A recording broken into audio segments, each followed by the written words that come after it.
Hello, everybody, and welcome back to the Brad Gilmore Show on demand. And right now, I have a very special person on the phone right now about to do a little interview here. And, podcasters like to look out for other podcasters. And right now on the phone, I have the host of the Solomonster Sounds Off. He's also a contributor to Yahoo and a writer for the LayfieldReport.com. Ladies and gentlemen, please welcome the Solomonster to the podcast. How you doing, man? I'm doing very well. How about yourself? Man, I can't complain. It's a great day. Great day to be alive. Great day, some might say, to be a wrestling fan. But that's what I want to talk to you about. Now, let me tell you how I discovered your show. I'm a podcaster, obviously, myself. I was making a long drive. I was making that big commute. You know, I live in Texas here, so we have long highways, making a big commute. And I needed to listen to another podcast. All the shows, all the new episodes for that day, already listened to. So I went to the iTunes store, typed in wrestling, and your podcast came up, listened to it, became an immediate fan, already went back and started listening to all the other episodes. I wanted to ask you to start off, like, what made you want to start the Solomonster Sounds Off? Really, I started the show as a favor to a friend who was running a wrestling news website, and we were looking to do some original content for the site, and I thought, why not do a podcast? I didn't think it was going to be any sort of big thing. I figured, I'll do it for a little while. And, here we are almost 6.5 years later, and I'm still doing the show, and it's bigger than I ever thought it would be. Yeah, you must have jumped into podcasting like right when it started, because that 2007, 8 was kind of when it first started coming around, the whole medium. Yeah, there were plenty of podcasts before then. I don't really think it took off until much later, so I think I kind of got in on it. I wouldn't say at the very beginning, but pretty early on. I mean, now if you look around, even the wrestlers themselves, it looks like every day that goes by, you're hearing about somebody that has a different podcast, which I think is great. But yeah, I got in pretty early on in the game. Yeah, I think it seems like the Podcast One network now is like giving every single wrestler a show since the success of Steve Austin's. Even Jim Ross launches, I think, later this month, rather. The market is kind of, if you go look in the iTunes store, I think there are more wrestling podcasts than anything else. How do you differentiate your show from everybody else's? Well, I mean, everybody has their own style as far as how they want to approach it. My show is unique, I think, in that I am the only one, whereas a lot of podcasts, you have 2 people, 3 people, sometimes they do roundtables. I mean, I'm far from the only person to do a solo show, but I think that's one thing that differentiates me. The other thing is we have a format that over time has been tweaked and my audience has really grown accustomed to, where we'll cover whatever the big breaking news stories are, any given week, but we'll also do reviews for all the different shows, whether it's WWE, TNA. We'll have some funny bits on the show and throw in a sound effect or 2 here and there, but we do listener questions, which is a big hit. And one of the newer things that I started doing last year on the show was a This Week in History segment, because when I had polled my listeners and done a survey last year, one of the things that I found was they loved it when I talked wrestling history, which I'm a huge wrestling nerd when it comes to that sort of thing. Yeah. And they wanted that to be incorporated into the show on a weekly basis. And it really is one of the most popular segments of the show. So you take all that together, and it's a format that just works. Okay, and like I said, I've listened to several of your shows, and I love the format. I kind of know what I'm going to get every week, which sometimes people like consistency. Now, you say you're a wrestling nerd and you talk about the history. How far do you go back as a professional wrestling fan? Well, I started watching wrestling when I was about somewhere around 4 or 5 years old.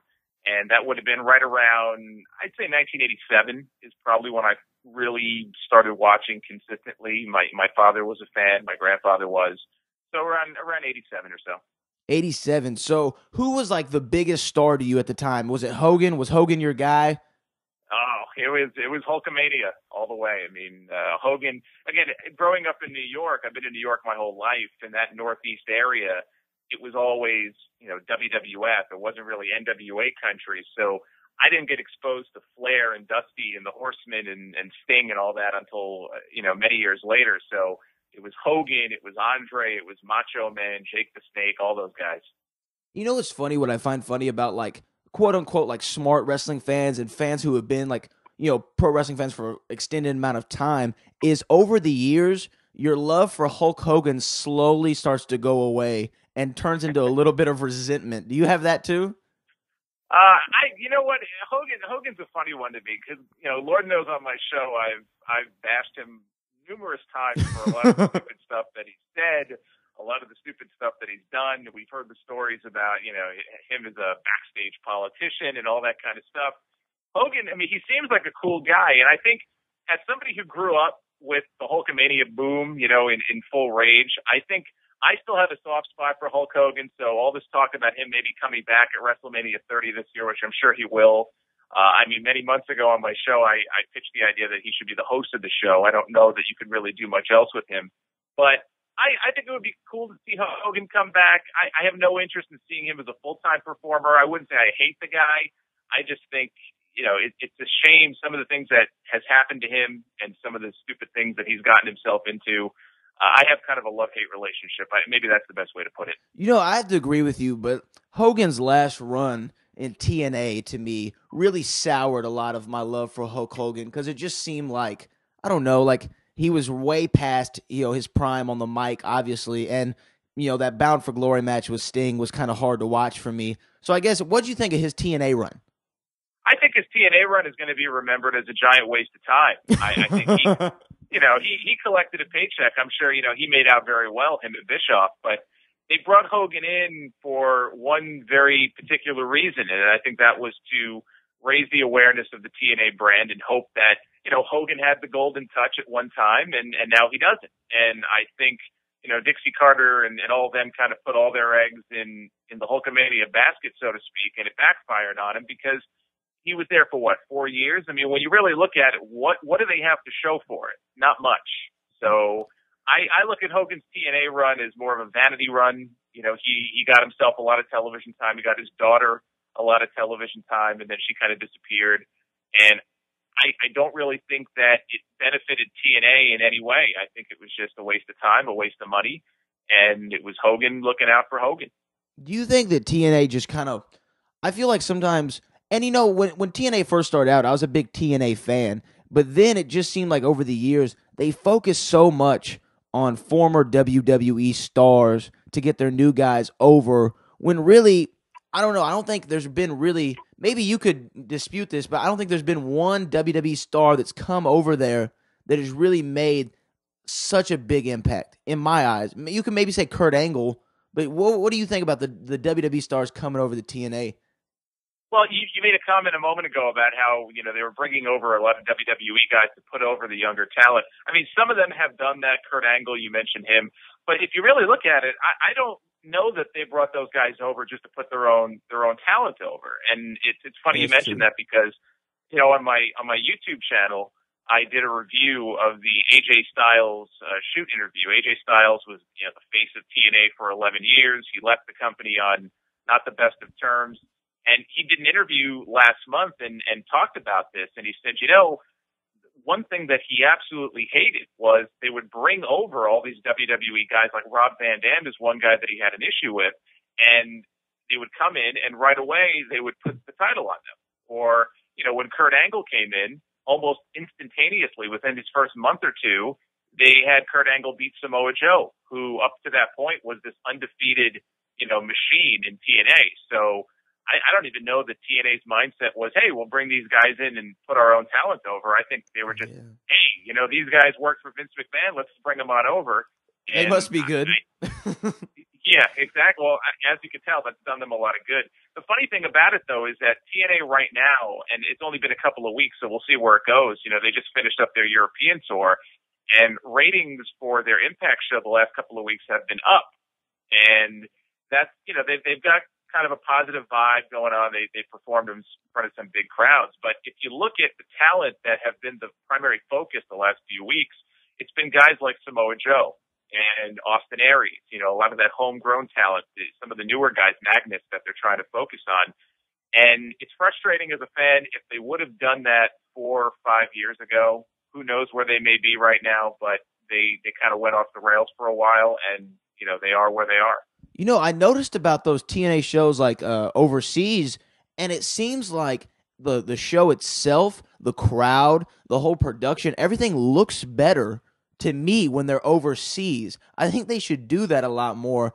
And like you said, the crowd was more into it. I mean, MVP had a huge pop when he came out as the mystery investor or whatever his title is over there. I think they should almost, because here in the States, like I'm hearing, they're not drawing. What are they drawing at house shows nowadays in the States?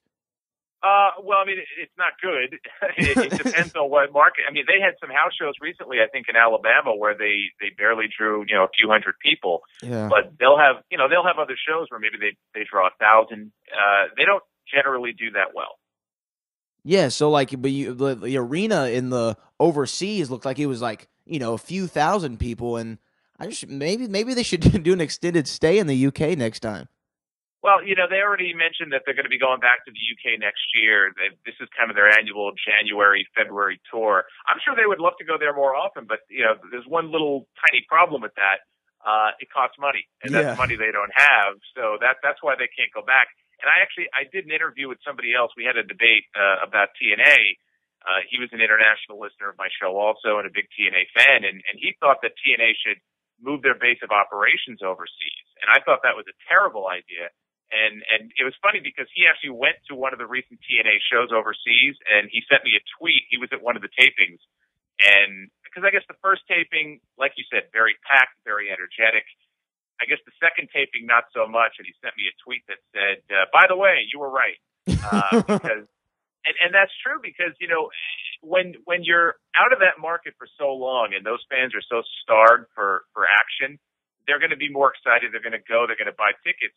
I give TNA 2 or 3 months. If they were in the UK full time, those crowds are going to peter out, and it's not going to look much different than it does in Alabama. So, it's nice for them to go over there once. If they could go maybe twice a year, that'd be great. But they don't have the resources to do that. So, what do you think though TNA could do to turn it around for them? Because I mean, there's been rumors for months now that they're going out of business. So and so from this heavy metal band is buying the company. Toby Keith's buying the company. Like, what do you think TNA could do right now to turn everything around? Honestly, I think the key is to if somebody came along and bought the company from Dixie Carter and the Carter family. I think they've had a stranglehold on that company, and they've run that company for so long. And they've had it's going to be 12 years or almost 12 years. Their track record isn't very good. Yeah. And I made a comment on my show recently that Impact, it's not really Impact Wrestling anymore. It's the Dixie Carter Show featuring Impact Wrestling. Yeah. Because this woman is all over the show. And there was a report recently from a pretty reliable source. It was in the Wrestling Observer newsletter that this whole Jeff Jarrett, Toby Keith thing, they were ready. They had a deal in place. They were going to buy TNA.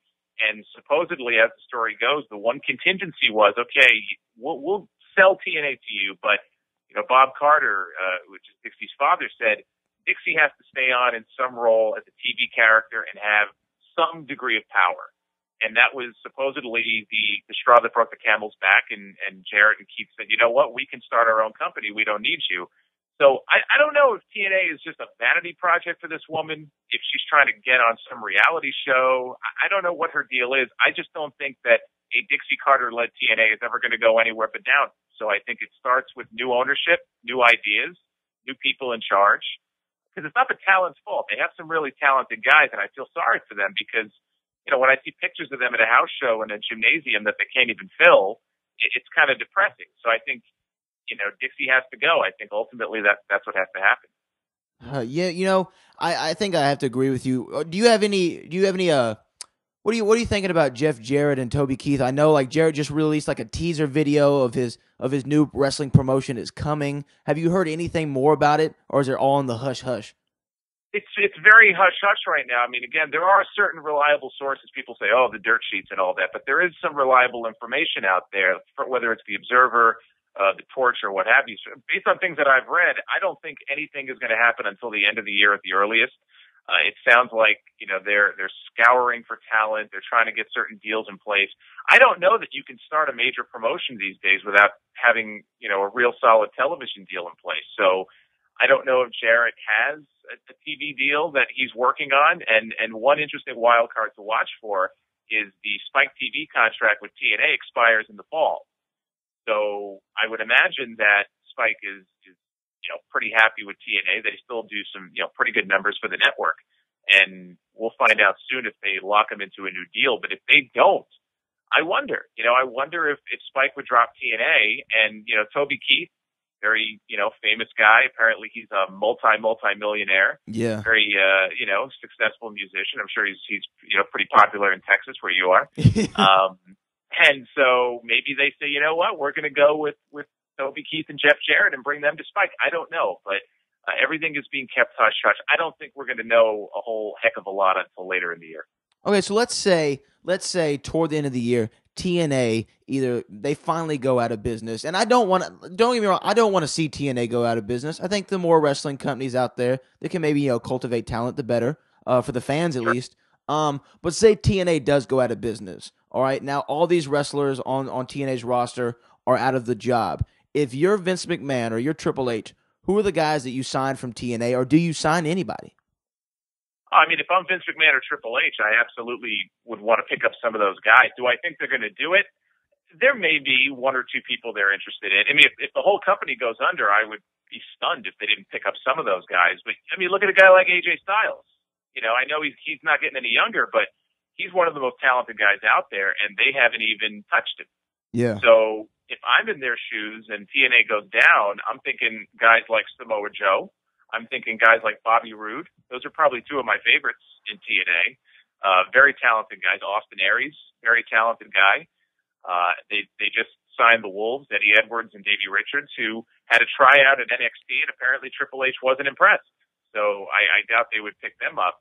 But the two guys I always think of are Joe and Bobby Roode, with Austin Aries probably in the mix. I think those are the three guys who, again, Joe and Aries, yes, they're on the small side, but so what? CM Punk and Daniel Bryan and these guys prove that if you've got the talent and you can talk, and God knows Joe can talk. He's done some of his best promo work on TNA television in the last couple of weeks. Oh, yeah, definitely. He's a little out of shape. I mean, if you look at Samoa Joe now compared to 5, 6, 7 years ago, I'm sure, Triple H would take one look at this guy and say, who are you? Are you a wrestler? But yeah, Joe and Aries and Roode would be my top three. I would like to see Samoa Joe and Robert Roode in WWE. I was looking on your Twitter timeline, and you said you have some interest in maybe seeing Samoa Joe versus John Cena program. Yeah, it's kind of interesting because they came up together at Rick Baseman's school out in California many years ago. I think there's a documentary floating around on YouTube about Rick Baseman's school, and there's footage of Samoa Joe and John Cena in the same class. So I don't know if they were friendly at the time, if they're friendly now. I would think not. So they kind of have that little bit of history there, but I just think, John Cena is the quintessential bread and butter babyface. Samoa Joe is the kind of guy where, if you look at him cross-eyed, he'll kill you. And I think that makes for an interesting dynamic there where if they were going to put these two guys together in a feud, it's a fresh match. I mean, we've seen John Cena face the same guys over and over again. I wouldn't mind seeing Joe versus Cena. I think I like it. I think the fans would like it, especially like the pro wrestling fans who are like the fans of the actual art form. Now, you bring up John Cena, you bring up Daniel Bryan, CM Punk. Obviously, I listened to your show about the Royal Rumble and all the fallout with CM Punk walking out. Let's start off with CM Punk. Do you think he's going to come back to the company before WrestleMania? It's tough. I mean, if I had to take a guess, I would think not. And he still hasn't said anything publicly. His Twitter hasn't been updated. He hasn't done any interviews. I saw Colt Cabana, who's probably his best friend, I think, responded to somebody on Twitter and said, it's not a work. It's a real situation. Punk is very, very ticked off. And if you look at what WWE is doing, they've taken him out of the signature at the open of the show. Yeah. Supposedly they've contacted some of their licensees who are setting up stuff for the rest of the year. And they've said, take Punk out, put Randy Orton in. So they're making all of these different moves that make me think they're not very confident that he'll be back anytime soon. So if I had to take a guess, and I would say that if he's not at that Monday Night Raw show in Chicago on March 3rd, then most definitely he's not coming back before WrestleMania. Yeah, but I can't even imagine what the WrestleMania 30 card is going to look like now without CM Punk. Like, I was having a hard time trying to put it together myself a little bit. I'm kind of confused where they're going with some of their storylines, but without Punk there, man, I mean, that's the top one of the top three, top four guys in my opinion in the company. So how do you, if you, let me ask you this: if you had to fantasy book WrestleMania 30, how would you, the Solomonster, book WrestleMania? What were the matches you would go with? Let's talk about main events. Well, I mean, there's two matches in particular that I would love to see, and I've talked about one of the matches I've talked about for years on my show, off and on, and I'm kind of surprised I haven't pulled the trigger yet. Is John Cena and The Undertaker. I think, Undertaker only has a certain number of matches left, and there are some people out there who simply will never, ever buy into the fact that Undertaker's going to lose, no matter what. I'm not one of those people, because he's had matches with people like Shawn Michaels and Triple H, and they've worked in these near falls where they kind of have you fooled for a second. So I think with the right opponent, you could have a really dramatic match. And I can't think of a more dramatic opponent for The Undertaker than John Cena, because there's so many people out there who absolutely detest John Cena. They hate this man. They want his head on a stick. And, the idea that he can be in there with The Undertaker and you could do a near fall or two where people actually do buy into the fact that, you know what, here's this guy that always is put over. We're so sick of this guy. I can't believe it. WWE's actually going to have him beat The Undertaker. And of course, I would not have that. I would not have John Cena beat The Undertaker. But yeah. I think it can make for an exciting match. The other match that I would love to see, and I did a whole Layfield report column on this a while back, is Brock Lesnar and Daniel Bryan. I think the idea of Brock Lesnar with the WWE Championship, even if it's just for a month or two, is fine. He would make for a believable champion. The guy's a beast. He's a monster. And Daniel Bryan is a lot smaller. He's the underdog. And I like that idea of this whole David versus Goliath thing, where Brock is just this big bully that beats people up, and Daniel Bryan is up against this monster. How's he going to win the title? And I would do the title change at WrestleMania, and I think it would make for a great moment. So those would be two of the top matches if I were booking WrestleMania. Now, at this time with Daniel Bryan, I think a lot of wrestling fans are starting to finally kind of get burned out on Daniel Bryan, and he's still white hot right now. But do you think Daniel Bryan will burn out if the company doesn't give him the title soon? I think he probably will burn out at some point. In a way, I think it's a testament to him that he hasn't burned out already, because this has been going on now for months and months. People thought he was going to, win the title many months ago, and it didn't happen. And then they kind of demoted him a little bit with the Wyatt family stuff. He wasn't in the Rumble, which, you would have thought the world was going to implode when they didn't put him in the Royal Rumble. Rey Mysterio has never had so much heel heat. You know what? I feel bad for Rey. I me can't too. believe. I can't believe that nobody I almost think it was a rib on Rey, like a joke, because how could they not look at this and go, okay, everybody is expecting this guy to be in the Rumble, even though we never said that he was going to be in the Rumble match. But everyone's chanting his name. Everyone just assumes he's going to come out as a surprise at number 30. Let's put one of our baby faces in the number 30 spot. Gee, I wonder what's going to happen. And this poor guy goes out there and he gets booed like you would think he was some sort of dictator of like a third world country or something. And I think that would have been a perfect spot for a heel. This would have been the ultimate troll on the fans. But you have like Bad News Barrett. Oh, yes. Number 30. And just say, I've got some bad news for you. Something like that. Like, if you're not going to put the guy in the Rumble, like, that's your decision. You're not changing your mind. At least have some fun with it and get some heat on that guy, because that guy's going nowhere fast. But, they put Rey in that spot, and the poor guy never stood a chance. But do I think Bryan's going to burn out? If this goes on too long, yes, you do run the risk of him burning out. And the other thing also to keep in mind is, I noticed that they're going to, they've got this yes movement thing, and I think that's going to be the big marketing gimmick on TV. They have to be careful with that too, because if people look at this and say, they're starting to shove this guy down our throats they're trying to make him corporate, or something like that, they may start to resent him for it. So it's this whole Daniel Bryan thing has been very organic. It's all fan made. I think you leave it alone. Let the fans, the fans are going to, keep chanting his name and get this guy over on their own, and just follow the fans. At some point, you can only tease people for so long without giving them what they want. Yeah, do you think there's any chance any chance on God's green earth that they're going to put the title on him at Elimination Chamber? Oh yeah, I think there's a chance. Absolutely. I don't think they will, but is there a chance? Sure. I could see them doing that and maybe having him against Orton and Batista in a triple threat at WrestleMania, because Orton would be entitled to a rematch, I would imagine. There's been talk of doing a triple threat with Bryan, maybe not Bryan being the champion going in, maybe he'd be a challenger.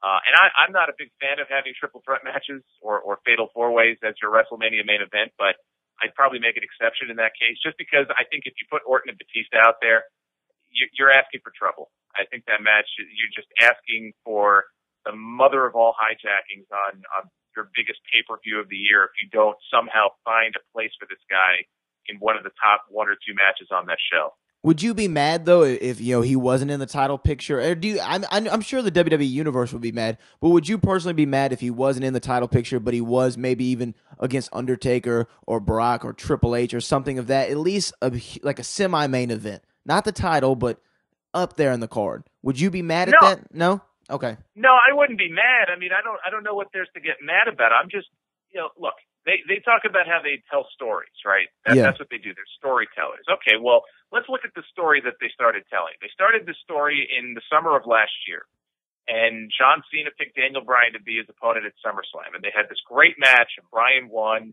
and everybody loved it, and then they did the Money in the Bank screw job, and they took the title away from him, which I thought was done very well. I actually thought SummerSlam, that whole thing, it was almost Attitude Era-like. Like, everything clicked, everything worked, the fans reacted the exact way you would want them to. So, and they had everyone fooled. They had everyone fooled because for a second when the confetti came down with Daniel Bryan's win, I was like, oh, they're not going to pull the trigger on Orton. And then Orton comes out, Triple H turn. Yeah, I agree with you. Yeah, the pyro went off and everything. It was almost like they were going off the air. I thought they did that great. So the story that they're telling was, okay, this guy got screwed out of the championship, and now he's got to fight and scratch and claw his way back. And I figured, okay, so maybe, at the next pay-per-view or Survivor Series or something, he'll finally get his championship back. And then he won the title, and they took it away from him again. And then that Hell in a Cell match, Shawn Michaels kicked him in the face, and boy, we see where that led to. What a great story that was to tell. I am a fan of good stories, and if they're going to tell me a story, then I want to have a satisfying conclusion. So my whole thing with him not being in the title picture is, okay, you're building to your biggest show of the year now, WrestleMania. Who has been the hottest guy in WWE over the last 6 or 7 months?